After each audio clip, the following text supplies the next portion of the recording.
In 2011, our Grants in Action Tour encompassed several of our grant-making programs here at the Community Foundation.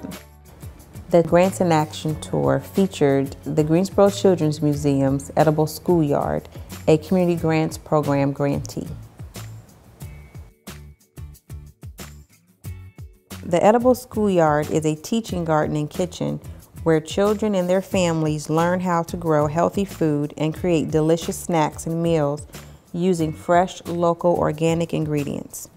The Edible Schoolyard offers children a chance to build practical gardening and cooking skills, to connect with the natural world, and to enjoy nourishing food. This is the first Edible Schoolyard that is in an environment at a children's museum, and what makes that unique is that we have a population of approximately 125,000 visitors a year.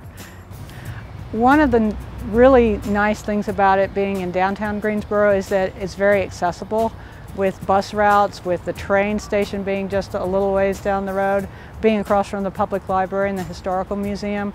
We get a lot of foot traffic in this area as well, and so even people who are not necessarily coming to the museum with children are able to walk by and see the garden and a beautiful mural on Lindsay Street as well. I grew up gardening, and I watched my grandparents and my parents garden, and so to be able to bring that to a place like the Children's Museum and to reach families who don't have that experience is really meaningful to me. And then to help people connect, a lot of times when we have grandparents in the museum with their grandchildren, the grandparents remember a lot about growing up and gardening and being outside, and for their children and their grandchildren, it's a new experience. So it's really exciting to see the generations connect with each other. When the museum was first founded, we received a Community Foundation grant, and they've been big supporters of ours over the years. The Edible Schoolyard was a very large project for the museum to take on, and it was gearing up to happen right about the time that the economy crashed.